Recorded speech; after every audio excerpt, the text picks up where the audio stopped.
his love for the river and his desire to preserve it and create something wonderful for people to share is something that I really want to dedicate the rest of my life to. We have issues on the river, and we have a beautiful river, but there's a lot to be done, and I want to be a part of it.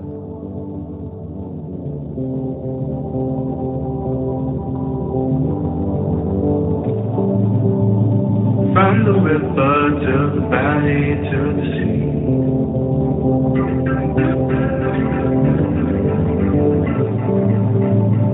all the places, all the people that you can meet. Welcome to the Mississippi Valley Traveler Podcast. I'm Dean Klinkenberg, and I've been exploring the deep history and rich culture of the people and places along America's greatest river, the Mississippi, since 2007. Join me as I go deep into the characters and places along the river and occasionally wander into other stories from the Midwest and other rivers.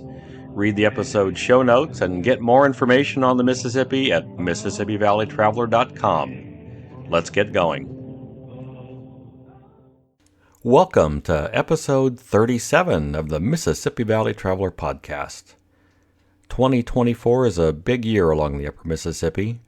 We are celebrating the 100th anniversary of the Upper Mississippi River National Wildlife and Fish Refuge. Quite a mouthful to spit that out. I'm going to feature the centennial in a couple different podcast episodes this year. We're going to kick it off by learning more about the man who is most responsible for the existence of the refuge, Will Dilg. Dilg is one of the founders of the Izaak Walton League, the group that advocated for the creation of the refuge and got it through Congress in less than a year. Can you imagine that? Dilg's story is so big and fascinating that Stephen Marking, a professional musician and riverlorian, produced a show to bring more attention to his life. So in this podcast, I interviewed Marking about Dilg and his life. We begin by talking about Marking's own childhood, spending countless hours on the Mississippi.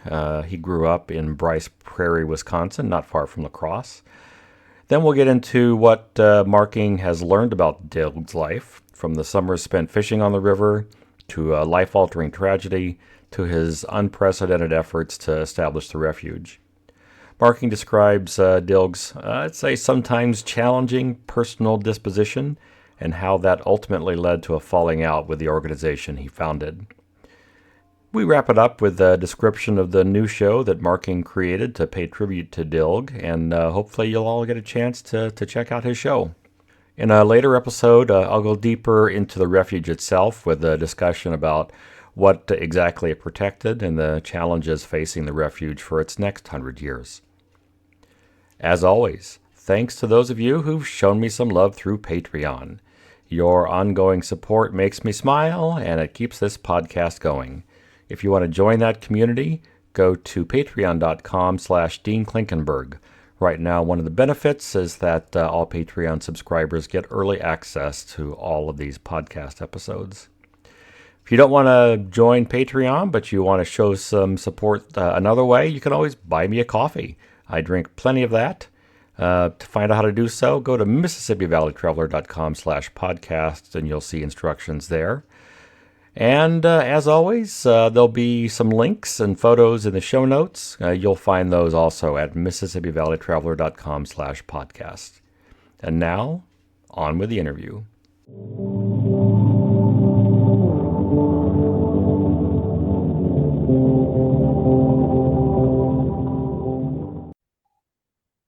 Stephen Marking spent his childhood in Bryce Prairie, Wisconsin, but he grew up on the Mississippi River. He received an undergraduate degree in voice from Viterbo College in La Crosse, Wisconsin, and a master's degree in vocal performance from Peabody Conservatory in Baltimore. He spent 20 years singing opera and oratorio in the New York area, but the Mississippi River called him home in 2010. Since then, he's discovered a new passion and talent for photographing and filming his beloved river. Since 2012, Steve has worked as a riverlorian, a river historian, and performer on riverboats cruising the Mississippi, Ohio, and Cumberland rivers. When Steve's home, he can often be found on the backwaters of the Mississippi in his old pontoon boat. He turned his passion for the river into a popular show called Our Mighty Mississippi, which combines songs and storytelling with visual imagery to celebrate America's greatest river. Steve's newest project goes deep into the life of Will Dilg, one of the founders of the Izaak Walton League, and perhaps the main reason we have a federal refuge along the upper Mississippi River today. Welcome to the podcast, Steve. Thanks, Dean. I'm really glad to be here. It's a pleasure to talk with you. You have so many different ways that you approach expressing your admiration and love of the river. I think it's amazing. You can do it in song, you do it in photography, you write about it. Um, Tell me a little bit first about sort of your childhood growing up with the river. Like, what was that like? Well, I like to tell people that Tom Sawyer and Huck Finn had nothing on me because we had a wildlife refuge sign in our backyard. We had a dock right on the Black River Channel, which after the locks and dams were put in became a part of the Mississippi River system because it flooded the land in between. So it's all one river system. So the Mississippi River was literally my backyard. We had a dock. My dad put a diving board on it. So all the kids would be in my backyard on every warm summer day. We had canoes. My dad was a Boy Scout leader, so we had canoes in the backyard. We had fishing boat, and then I would always get most excited when we put the ski boat in on the weekends to go camping on the Mississippi River. Fantastic. It sounds like it's one of those, like I think maybe contemporarily now we're calling like a free range childhood. Like you actually got to go out and explore things on your own. I did quite a bit. There was always conditions attached, before I could get the boat by myself, raking the yard, doing that kind of thing. But basically, our whole family lived through the week so that we could get out on the river on the weekend, and not just in the summer. The spring, the migration was on, and when the trees come into bloom, it's just glorious to be on the river and out in the flood, playing with the ice floats coming down the river and seeing how far you can get without breaking through and stuff like that. Of course, in the fall, hunting ducks and geese. And in the winter, we all shoveled off a skating pond, and my dad put lights up so we could play hockey after dark in the wintertime right in our backyard. Wow. It sounds idyllic. Sounds like a lot of fun. It was. I did have an idyllic childhood, and I got to thank my parents for that. Yeah. And one of the things that just strikes me as you're talking about this is that because you spent so much time out there, you really, at a young age, you got very well acquainted with the river at different times of year, the different water levels. You got to know the many various moods that the Mississippi could throw at us. I did, and I'm really grateful for that. And of course, when I go with American Cruise Lines, everybody's seeing the river in its summer nice mood. And sometimes we had one snowstorm in the fall, but the river's moods can change very abruptly, even in the middle of the summer when a storm blows in. If you're out on Lake Pepin or someplace like that, you got to find shelter. So yeah, I'm quite familiar with the river and all of her various moods. So I'm gonna go out on a fairly strong limb, I think, and I'm going to suggest that maybe part of the reason you got so interested in the story of Will Dilg is because you could kind of relate to his love for the river and maybe some of his experiences, especially early on spending time on the Mississippi. Yeah, I had no idea when I started telling the story of the creation of the refuge, which Will Dilg is the central person in that story. I had no idea how much I would be channeling Will Dilg and his personality in my telling of the story, because his passions and mine really are one and the same. And his love for the river and his desire to preserve it and create something wonderful for people to share is something that I I really want to dedicate the rest of my life to. We have issues on the river, and we have a beautiful river, and but there's a lot to be done, and I want to be a part of it. Right. So, and this is like the main reason that we're talking today is because you have this new show about Will, and what I enjoy about this, like there are always so many different ways to approach some of these bigger stories, and this year we're marking the centennial of the creation of the Upper Mississippi Refuge.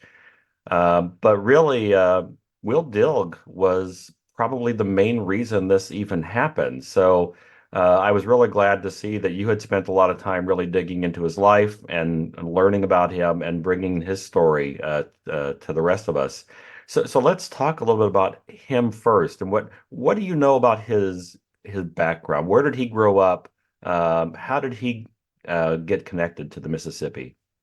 Well, it's that was really difficult to find, especially early biography of Dilg. I have almost nothing because he grew up in Milwaukee, but then and got a college degree there. But then he moved to Chicago. So I know as a professional man, he was living in Chicago with a wife and then a young boy, and but his job was to promote liquor. That he was a liquor salesman and a writer. He became a fantastic sports writer as well. He'd write about fishing, and published one book, Tragic Moments in Fishing, and he has had many articles in other national magazines as well. And had some fishing lures named after him, the Wilder Dilg lures, which I actually ordered a couple of antique lures just so I could have them to put in my vest. So he was known, but then of course Prohibition came along in 1920 and put him out of work. And there is nothing you can find then. Did he become a bootlegger? We don't know. He went to Winona every year, which was a hotbed for bootlegging. He owned a boat with an outboard motor, which early on, I mean, before you could just go out and buy a Johnson or an Evinrude, you know. So he was probably fairly well off throughout this Prohibition period, and did all right. And we can only speculate as to where his money came from because he was obviously mostly out of work. They could promote near beer and things like that. There was still some advertising to be done, but for the most part, he became an out of work liquor salesman once Prohibition hit. And so he really turned to his passion for the river and fishing and stepped that up. Hmm. And we don't really know then how he even sort of got interested in fishing in the outdoors in the first place, you know, from what you've learned. We don't. I don't even know if his father brought him to the Mississippi River or if his first trip was with friends. But I know he got hooked on the upper Mississippi and would come to Winona every year and spend most of the summer there, several months in a row, sometimes 2.5 months in a row, and live on what he called a houseboat. Today we would call that a boathouse.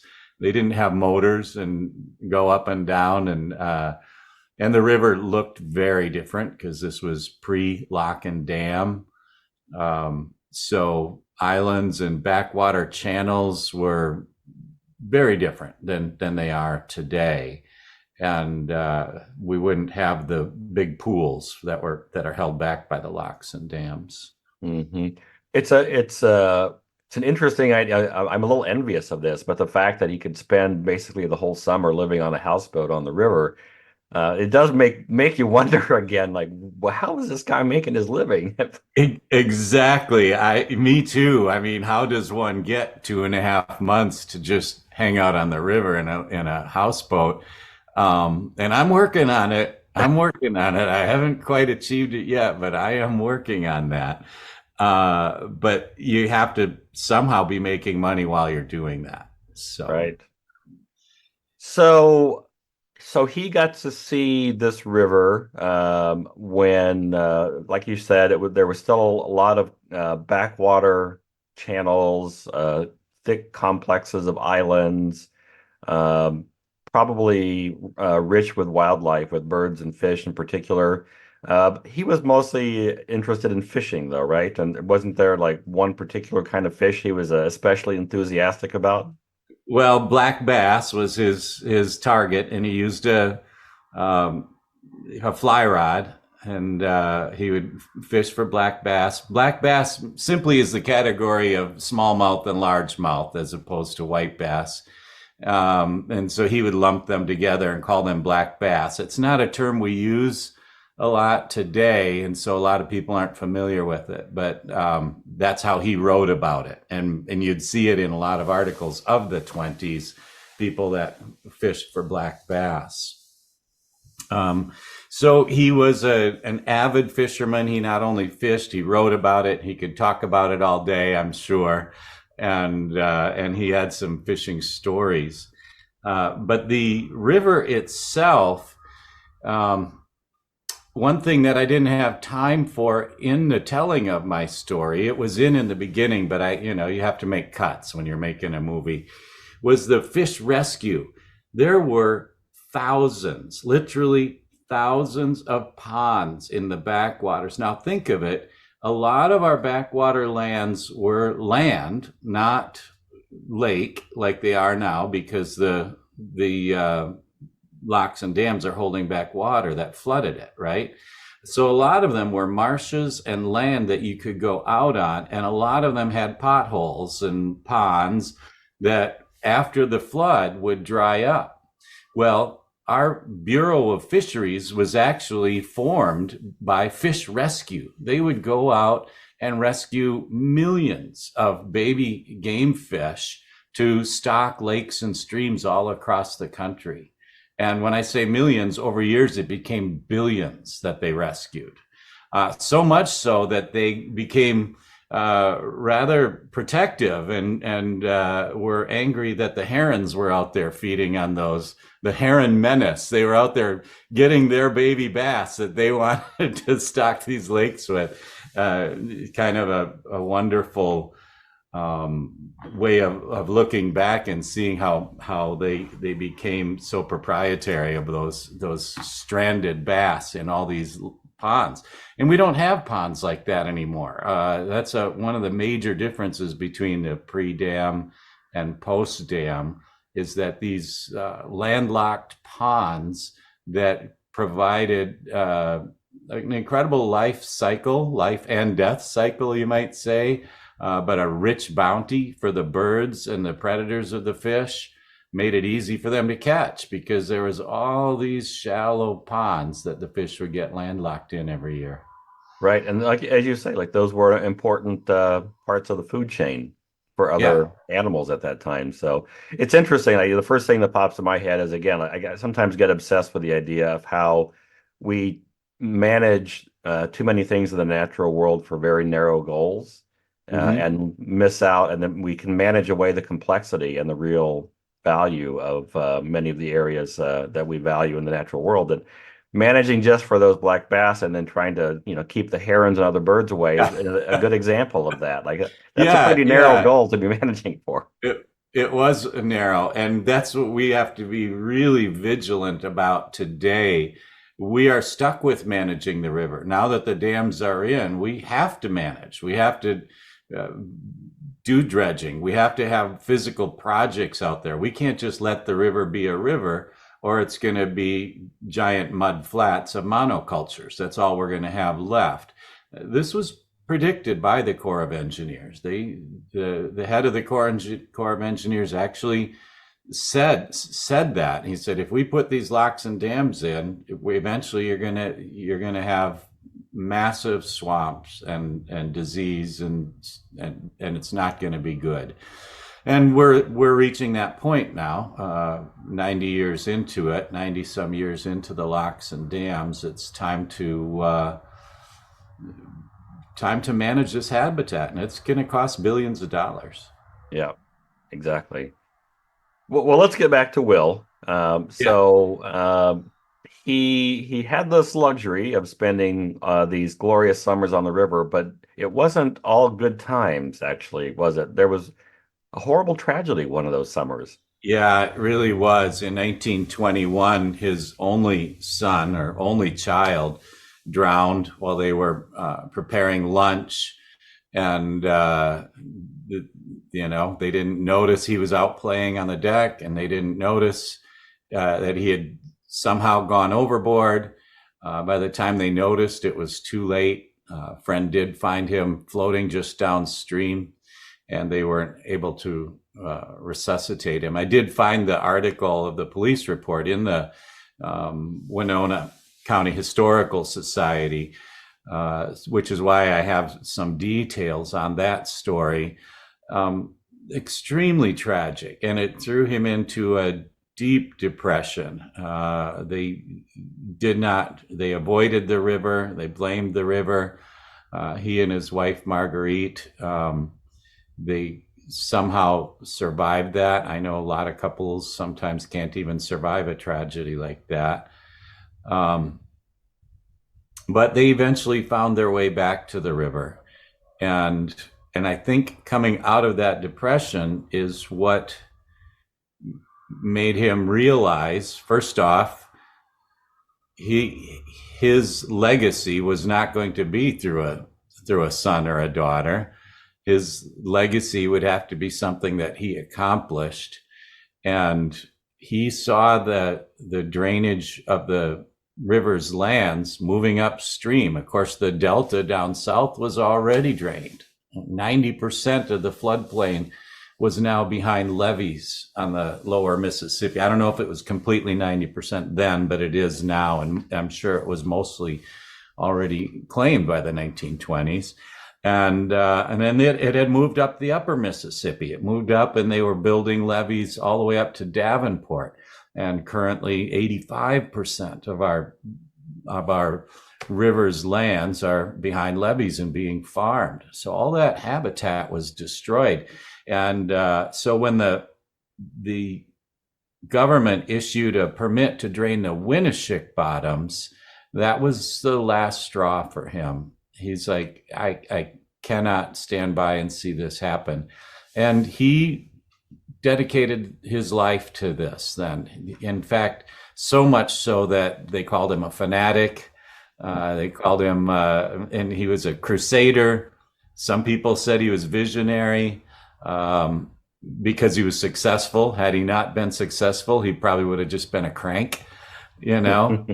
But he wasn't going to take no for an answer from anyone, and he wasn't going to pay attention to the budget in what he was trying to accomplish. He went to Washington D.C. He stayed in hotel rooms. He didn't keep his eye on the bottom line. He had blinders on. He could only see that these lands, these beautiful river lands, and the habitat was about to be destroyed, and he was going to do everything in his power to protect that. And that's what led him to form the Izaak Walton League. He was inspired in one moment, actually. Kind of came out of his depression in one moment that a friend of his documented, fishing on a wing dam and below Wabasha, and it just came to him that not only could they stop the drainage, but they could make the whole section into a national preserve. In fact, that's the only way it would be protected, because opportunistic men would forever be after these river lands. hmm So yeah, so it's hard to like we can't get in his head. We don't, I guess, have a lot of journal writings to work with here, but it certainly seems more than coincidental that after the death of his son, he finds a cause to sort of put his energy into to build his legacy, like you said, and that ended up being really the Upper Mississippi through the Izaak Walton League. As I recall, like at the time in the country, there was kind of a bit of a movement toward preserving what was left of the natural spaces that hadn't yet been developed. There was some recognition that we were losing these places awfully fast. So I don't. There were a couple of other conservation groups around at the time, I believe, before the Izaak Walton League. There were, but none of them had the national scope that the Izaak Walton League had, and none of them had the broad scope because Izaak Walton League was not just about stopping drainage. They were about managing forests, stopping pollution. They had broad ecological goals that were nationwide. And so once you formed a local chapter, you would have the weight of the state and the national behind you when you wanted to do a project. And that's still ongoing. It's still something that's really wonderful.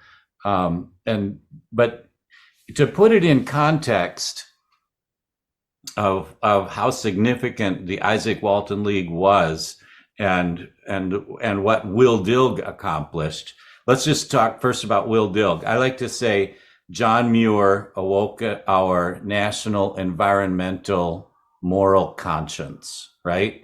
He wasn't a public speaker. He lived in the wilderness, but we read about him and we learned through his writings how precious the wilderness is and how essential it is to us. And then I like to credit Aldo Leopold for fathering the methods of our modern conservation movements. He was the scholar. He was the guy who taught us what restoring land is by restoring a little piece of land, and through his writings and all of his knowledge of biology and sharing that. But Will Dilg was just as important as those two, and his contribution was just as strong as theirs, because Will Dilg sold the conservation movement to the American people. He's the one who published, sold, preached why we needed conservation, and he did it. He was very successful at selling it, and he got the Federation of Women's Clubs behind him, and he thanked them in his victory speech. He never would have accomplished it without the women who had just won their right to vote 4 years earlier. Or 2 years, I forget, was that 22? Anyway, they had just won their right to vote, and he went after them and to see if they would partner, and boy, they were eager to jump on board to save the beauty that our upper Mississippi River has. So let's clarify the timeline here a little bit. What year did his son die? 21. And then the Izaak Walton League was officially formed in 22. All right. And almost out of the gate, then one of their big priority became the establishment of this federal refuge. Yeah, he had before that, he had been up to the Boundary Waters and met with Sigurd Olson and pledged support for the Boundary Waters to keep the roads from being developed through there and to keep that a wild area. So they weren't the leading group in that was Sigurd Olson, but he had already pledged support for that. And in fact, and that's something that I wished I could have found a picture of them together, but I could not. I don't know if there was no photographers there or not. But this was their first big battle, to be sure. And it was never before seen. The government had never spent this much money, never done a project this large, 261 miles long. So it was unprecedented in several ways, and an accomplishment that you could see why no one believed it could be done. No one thought he could be successful at this goal. And you can imagine the kind of celebration that there was when people saw that he was successful. And right. What the Izaak Walton League and the women and everyone accomplished. Hey, Dean Klinkenberg here, interrupting myself. Just wanted to remind you that if you'd like to know more about the Mississippi River, check out my books. I write the Mississippi Valley Traveler guidebooks for people who want to get to know the Mississippi better. I also write the Frank Dodge Mystery Series that is set in places along the Mississippi. My newest book, The Wild Mississippi, goes deep into the world of Old Man River. Learn about the varied and complex ecosystem supported by the Mississippi, the plant and animal life that depends on them, and where you can go to experience it all. Find any of these wherever books are sold. So let's dig into the refuge creation itself a little bit then. And so the legislation for that was introduced in 23. Yeah, and it went through in about 11 months. He published his big article, Drainage Crime of a Century, in July. And in June 7th, 11 months later, President Coolidge signed the bill, and it had already passed both houses. And it was an incredible accomplishment. Even today, I don't know that anybody's pushed a bill through in that large of a bill in that small amount of time and gotten that accomplished. Right. It seems almost unfathomable in today's climate where it's impossible to seemingly pass even the simplest pieces of legislation. And he did that in such a quick period, such a quick turnaround. What did he do to make that happen? I think part of it, he must have been an incredible public speaker. And I don't know that there's any recordings of his voice, although we have voice recordings from that time. We have video from that time. Cannot find a single one. We do have the minutes of Congress for the debate of it, for the arguments, and his arguments were excellent. I mean, they were right up there. The Trempealeau drainage had already failed, so there was no guarantee that this massive filling in project would even produce good farmland, and for sure it would destroy all the game fish that they were being rescued, and the beautiful fishery that they had, all the hunting, and of course back then they weren't valuing what we value today. Just getting out in nature, what you can do on the refuge, and bird watching, just breathing the air on the refuge, camping, canoeing, kayaking, just being a part of being on the water in this glorious. There is one thing that did say he was more than just a fisherman. He said, a true angler is more an observer of nature than a getter of fish. And so, that was in him. And that's from the teachings of Izaak Walton, too. You go all the way back to the 1600s in England. And outdoorsmen are really observers of nature. And they're the ones that know it well enough to know that we can't do without it. Absolutely. Yeah. Yeah. It's still amazing to me how this worked. Maybe like at that time, maybe it was easier to also have access to certain members of Congress and lobby them directly. He met with the president, right? He did. He did. The night before the bill went to the House, he realized that he had not put a provision in to give commercial traffic a right of way through the refuge, and commercial traffic had dwindled to almost nothing. So you can't blame him for forgetting, but it wasn't dead. And he knew that if he did not provide a way for commercial traffic to get through, that his bill would be dead in the minute it was introduced. And so he went to Secretary of Commerce Herbert Hoover, who took him over to the White House and woke up President Coolidge to get him to sign off on a new provision in the bill that would allow the commercial traffic to move through the refuge, so that we could he could get it passed. And I don't think, waking up the president the night before a bill goes to Congress is something most people have the power to do today. Especially a non-elected official the way he was, and it just kind of demonstrates what people thought of him, and the level that he had rose to as a speaker, as a lobbyer, as a defender of the out of doors. Yeah, I'm gonna make a guess here that there are a couple of different bills out there today to provide additional funding for environmental restoration along the Mississippi. I don't think either one of us is going to be able to make a phone call and get a meeting with the president to discuss this bill, any of those bills. Yeah, I think not. Times have certainly changed, but it just makes the celebration all that more great to realize the lengths that someone went to secure this for us, this incredible thing that we have to use and to celebrate this year. So you sort of hinted to it.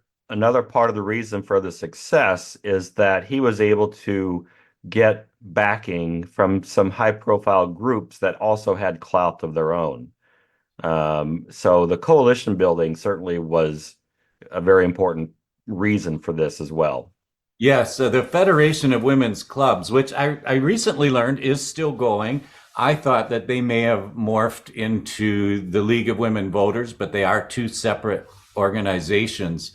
But that gave him huge clout when they signed on, and he had women writing articles in support of the refuge. And of course, the big article that he published, 2 million women in favor of a national preserve. And that got republished in newspapers and magazines all across the country. You have to realize media was very different back then, and people read magazines, people read newspapers. That's how they got their news. They didn't have a television broadcast. Radio was around, but still pretty new.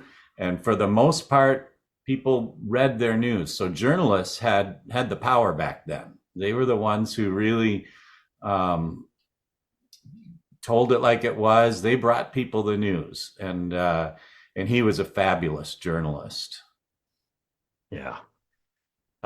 It's amazing. It's a great story, and I wish that was a story that maybe now, because of your efforts and the centennial celebrations, the story will come to light a little bit more. But it's amazing how quickly that all came together, and we're still benefiting from all of that work today. I hope so too. I hope someone picks up the ball and can find more biographical information and tell this story. I made a movie about it, and it's a one-man show movie, and I'm really proud of it. But I would hope someone in Hollywood would understand how significant this is, and cast it with a full cast and do a full movie on it, because this is a forgotten American hero. People just don't realize his significance in our conservation movement, and people don't realize the significance of the refuge itself, the first, greatest, hard to define refuge, because it's got all these municipalities in it, and it's all the other refuges are like closed until they're open, but this one is open until closed because there's so much going on. How do you close a refuge like this? Yeah. It's a great story, and I would love if a bigger organization picked up and made a real movie with a full cast of it. So you've spent a lot of time then kind of getting to know him. So what's your impression of his personality, his character? What kind of guy was he? I identify with him a lot. I think he was a bit of a blowhard, a bit of a loudmouth. He was never afraid to say what he thought, and he was never afraid to stand up for what was right. I think he was emboldened after his son's death I think that's when he probably um, let go of his social etiquette of trying to play the center and not, he became quite polarized after that. So much so that the league got split right down the middle after this great accomplishment. He had overspent. He had some of his proclamations in the victory speech. Falterers and sunshine crusaders have no business within our league, and so he was assigning attributes to members of the league that they might not have been comfortable with.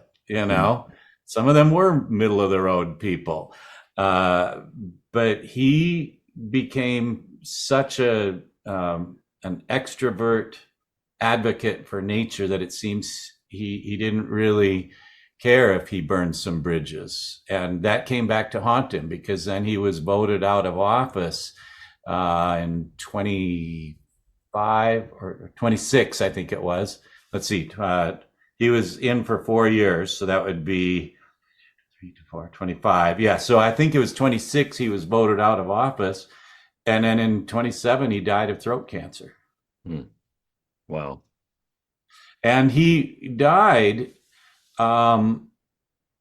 knowing that he didn't accomplish what he truly wanted, which was to form a Federal Bureau of Conservation, a cabinet level Bureau of Conservation, which he thought he could do, but he was with throat cancer. He was losing his voice and losing his life, and never lived to do that.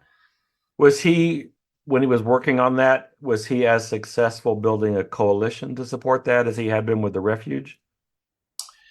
I'm not sure how far he got on it. I know he had a lot of support in Washington for it, but the league itself had been split, and so he may have lost a fair amount of his grassroots, which would be essential to passing a bill like that. You wouldn't get it just by having the support in Washington. You'd need the grassroots as well. So I think part of his fanatic crusader came home to roost afterwards. I don't have it substantiated, but his family suffered greatly because of that. He and his wife, and his other, extended family. A lot of people had to let go of Will because he became with such blinders and such a fanatic. And but would he have accomplished it had he not adopted that personality, So complex figure, to be sure, and makes it even more intriguing because of the tragedy of the end of it all, but yet the glory of what we get to enjoy for it. So it makes it a truly great American story all around. Are there any memorials to him anywhere? Or? Yeah, there's a great one. Prairie Island has a big one in Winona. You could drive out on Prairie Island. It's the old Izaak Walton Clubhouse. It's currently owned by the city, maybe changing hands again soon. But the memorial is glorious, and it even has a small memorial off on the right side to his son John, who drowned. And I used that in my movie. And then the Friends of Pool 9 put a beautiful one up at the Winneshiek Landing. So the Winneshiek Bottoms were ground zero for the battle. That's where the permit was first issued on the upper Mississippi. And so at the Winneshiek Landing, there's a beautiful memorial and a plaque right next to the Fish and Wildlife sign. And it's a nice picture. It's actually my picture that I took of it was in Outdoor America this month, and might be something you want to put on your blog. It's a nice nice shot kind of encompassing it. So we have those two memorials. But other than that, when you say Will Dilg, people are like, "Ooh, how do you pronounce that? Who is this guy?" For the most part, he is an unknown quantity in American history. Hmm. Well, and I know you've kind of made it your own mission to rectify that as well with the show. So tell us a little bit about the show you've put together about him. Well, I wanted to continue my work with video and photos because I've been doing Our Mighty Mississippi this way for years. So while I'm telling stories and singing songs, I'm projecting the images of the river that go along with the stories and songs. And I wanted to do that with this show as well. Didn't even think about doing a movie at first. It was just how the live show would look with the refuge kind of being the star. And from the beginning, I had that concept because there's so many documents and articles that I could throw up there and be on the screen that you're reading the story and you're seeing all of this substantiated. The story is substantiated by all these. But really, as a riverlorian, what I had learned is that people appreciate the story that they're hearing and they don't need so much documentation. So I've only included maybe 10% of the documents that I included in the show.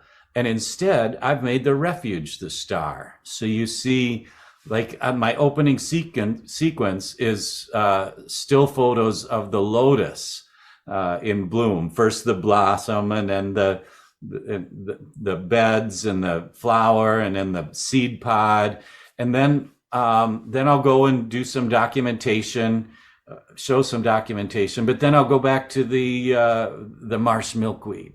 Or one scene while I'm telling a story, you see the sky just fill with canvasback ducks, and then they come and they land as they approach the camera. They get closer and closer, and I think the showing the glories of the refuge is what motivates people to care about the refuge and care about the river. When they see the flora and the fauna that lives out there, and they see that that still exists, because they don't see it in their own backyard, they say, "Oh, well, that's definitely worth preserving. We need to preserve that."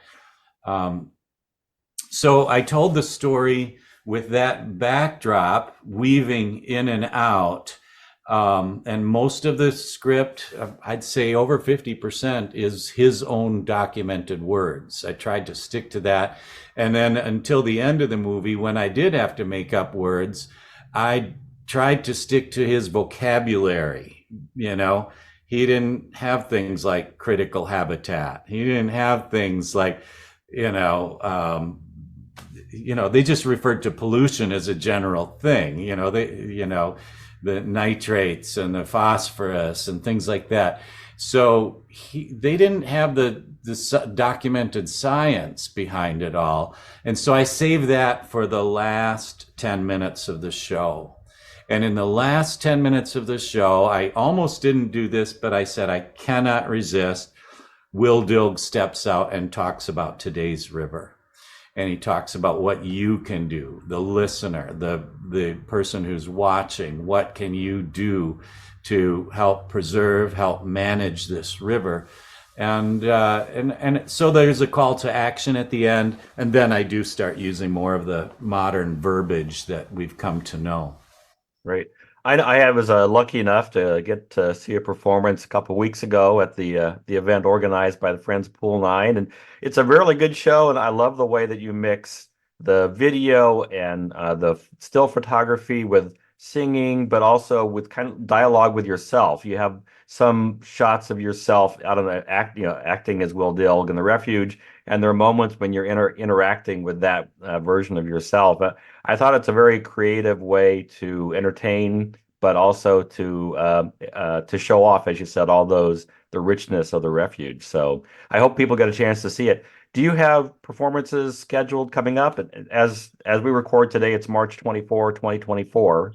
Not in the. I just did a contract for Joe Davies down in Galena Center for the Arts on August 23rd. I will be doing some more in the area, but I don't have all the bookings finalized yet.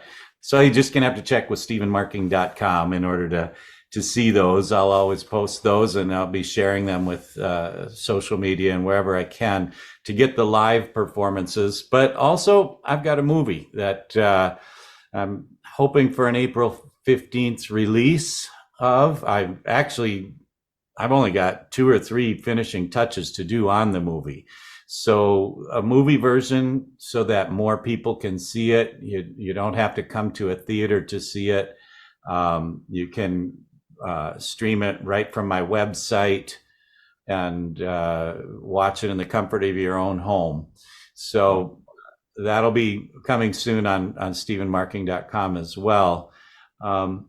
Just to get back to the 2 different characters, though, one of the things I did, because sometimes he's speaking to try and sell the refuge, and I'm like, well, how do I reconcile that with Will Dilg being back here today talking with people? That's why I created the 2 Will Dilgs. So you'll see one of them in a suit. He's the 1920s Dilg, still selling the refuge to the people of 1920. And then there's the fisherman Dilg in a beautiful hemp fishing suit, and he's out, and he's the one talking to the people of today. So that's how I kind of separated those 2. So what is the title of the film? A Visit from Will Dilg. All right. So people should check stephenmarking.com in the near future and actually they should check there anyway to find out about any other dates you have booked for this or for any of the other shows or performances that you do. Are there any other places where folks can keep up with the work you're doing? Do you have Instagram or any social media channels? Fritz's site here, the 100th anniversary of the refuge, that Mississippi River, it is uppermiss100.com. Fritz has put together where any celebrations that have to do with me or not of the centennial that's where you can go and check if there's something near you. So that's just called uppermiss100.com. And then it also, if you're planning something, make sure it's posted on there. You can absolutely celebrate. All right. Well, I will post a link to that and to your website in the show notes, so people can just go there directly for those links as well. Steve, this was fantastic. Thanks so much for sharing everything that you've learned about Will Dilg, about the refuge, about sharing your life, your childhood growing up with the river. Thanks so much for your time today. You're welcome, Dean. It's a real pleasure speaking with you this morning.